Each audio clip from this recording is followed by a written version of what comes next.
Hey guys, how's it going? I'd like to talk a little bit about GEVO stock and why biofuels are not the future.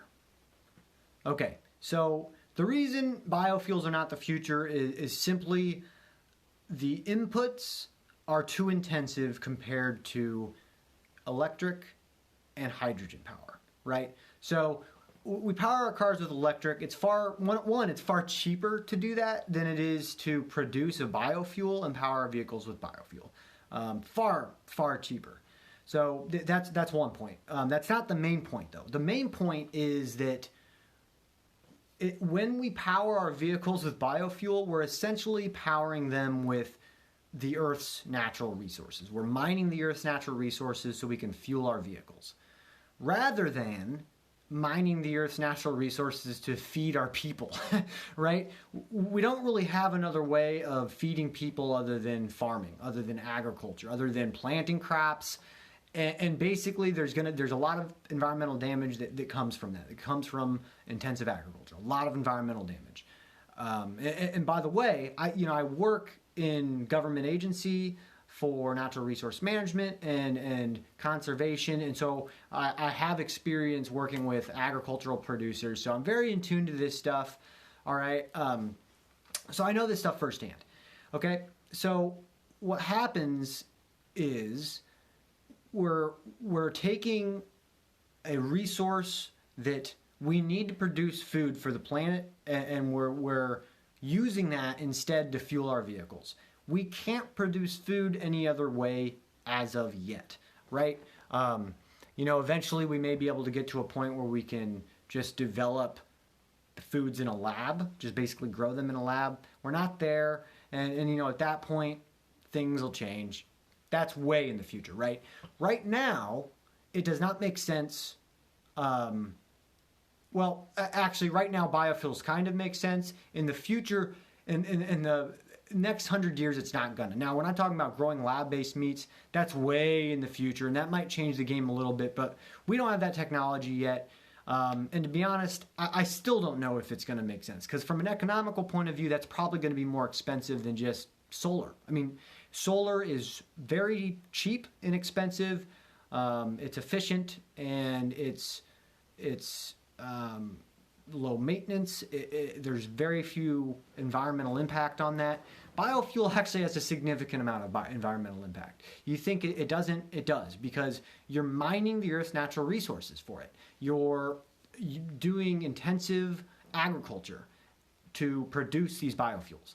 With intensive agriculture simply comes organic matter mining, nutrient, nitrate, phosphate pollution into our soils, into our waters, erosion concerns, wildlife habitat loss. There's a ton of negatives that come from intensive agriculture, and we actually need it for food. We don't have a way to produce food, so why would we do something that's so resource intensive to fuel our vehicles when we have something that isn't resource intensive that can fuel our vehicles? And by the way, that thing that isn't resource intensive, it's not like we can eat from solar panels. We can't feed ourselves like that. So we need agriculture to feed ourselves, and we don't need agriculture to fuel our vehicles, right? So that's the main perspective. So GEVO has run up a lot, and I do own a couple shares just because I'm going to ride the wave. I've been selling them at these prices because I don't think long-term this company is going to be viable. I just don't. The environmental impacts for biofuels are going to become apparent. We are not going to be able to operate agriculture in the same way. So as we progress, it will become evident that the cost of biofuel far outweighs the cost of electric for vehicles.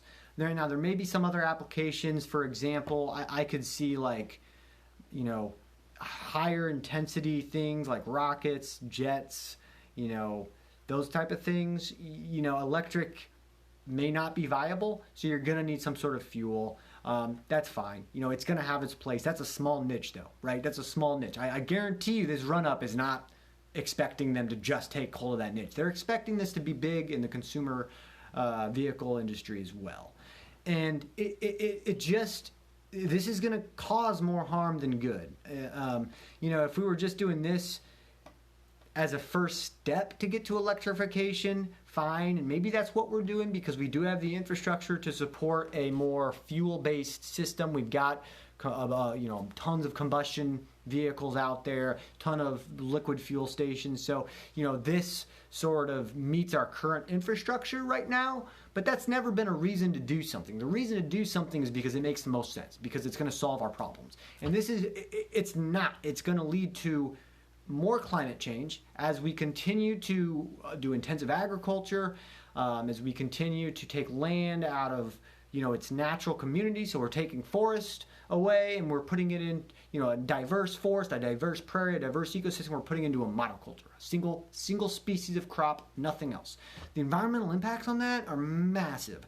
Habitat loss for wildlife, erosion, nitrate pollution. I mean, there's so much negatives that come from it. So this is not going to be a viable solution. We can't power our vehicles with the only thing we right now can do to feed ourselves. And we're already way beyond carrying capacity of this planet, meaning that the current population exceeds the resources available for that population to survive. And that's why we've been fucking up the planet like we have. So to do biofuels, to just continue to mine our planet's resource and to degrade our resources just to fuel our vehicles when we can do that with electric, and it's going to be cheaper and it's going to be more environmentally friendly. It does not make sense, and this will not be a winner long term. It won't be. It won't be. You might see some incentives go towards GEVO, but as we go forward, traditional agriculture is going to collapse. Simply, people out there are mining their organic matter. Their organic matter is being depleted. Their yields are lowering. Their topsoil is eroding away. It's eroding. It's gone because they don't do cover crops. They just leave their fields bare. So their topsoil blows away with the wind, goes away with the water. The streams in size, and so they're literally losing their land as these massive streams just take chunks and chunks of their land away. So it's not sustainable what we're doing. And so to rely on that to fuel our vehicles is only going to exacerbate the problem, and you're going to see a collapse of agriculture regardless. And when agriculture collapses, this is going to collapse too, and that's coming. I see in the next 20 years a collapse in the agriculture regime as we know it. Something has to change. And for it to change means it costs a lot more to do it. So the current price model is only going to get more expensive for GEVO, and the price model for electric is only going to get cheaper as we get more efficient solar panels, as we get more efficient batteries and energy storage systems. It simply is a worse alternative to electric vehicles. This isn't going to make sense. It's just not. So I would recommend to sell GEVO at $22. Of course, I'm not a financial advisor. I'm just some dude who knows a lot about agriculture and about natural resource management. So to me, this is just simply from a fundamental industry perspective. It's really nothing about the individual company. I don't know a whole lot about this company other than they're in the biofuel industry, but that can't hold up. We just can't rely on this to fuel our vehicles when we have a much better alternative. So that's why I'd say stay away from GEVO stock. Like I said, I do own some shares. I'm just taking it as a swing trade. I've been offloading at these prices. Actually, I think I only have 9 shares left, and I'm looking to dump them at about the $22 mark. This is not one that I'm willing to be stuck holding the bag on. Like, if I have to get stuck holding the bag on Tesla, sweet. Now I got to buy more Tesla, the company that is I know is going to succeed.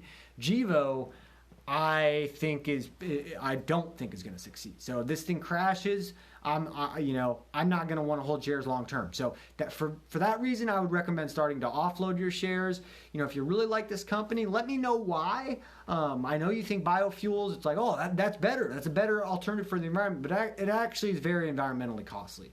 It really is. We're doing a lot of damage to our ecosystems. Like I said, we're mining the topsoil, we're depleting the organic matter, we're eroding our soils away, we're polluting our streams, we're eliminating these ecosystem services that natural natural landscapes would have, like a diverse forest. It sequesters carbon. It controls the flood regime. It controls erosion. It cycles nutrients. There's so many benefits that it's hard to put a monetary value on, but we actually rely on those benefits. Here's a great example. In the state of Iowa, which I live in, they tile their farm fields. So basically, they artificially drain their farm fields through tiling. You can look that up. I'm not going to explain it.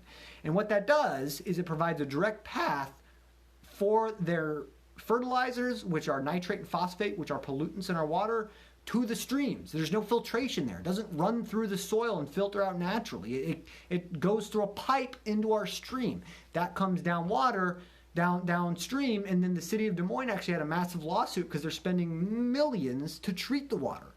So that's costing you. So you don't think this matters? This costs you. If we had riparian buffers along those streams, so instead of those tiles going directly into the streams, they enter this buffer and then they filter through the buffer. They filter through the soil and through the grasses. That captures 99.9% of the pollutants. So it's like, what's the benefit of putting a riparian buffer in? It costs money. I don't see any direct financial return as a farmer, but taxpayers are spending millions addressing the resource concerns caused by the fucking farmers. So this is just showing you how interconnected all this stuff is. You think it's environmentally intensive, but how is that going to matter in terms of costs? It all comes full circle, and we're slowly beginning to realize that. And so if you think GEVO is going to get some benefits from the Biden administration, maybe you're right. As time goes on, they're going to get nailed for being a pollutant, for being a part of the problem, because that's what biofuels are. They're a part of the problem. They're a part of unsustainable agriculture that is degrading our natural resources. Electric vehicles are the solution. They're cheaper. It's cheaper to power your vehicle with electric, and it's far less environmentally costly. So I think electric vehicle is the way to go, and I think stay away from anything ethanol or biofuel, especially GEVO. Sell that now. All right, guys, I'd love to know what you thought about that, and I am going to be out if I can get this fucking thing to work. Dude, why's it gotta do this? Just ruin my whole video.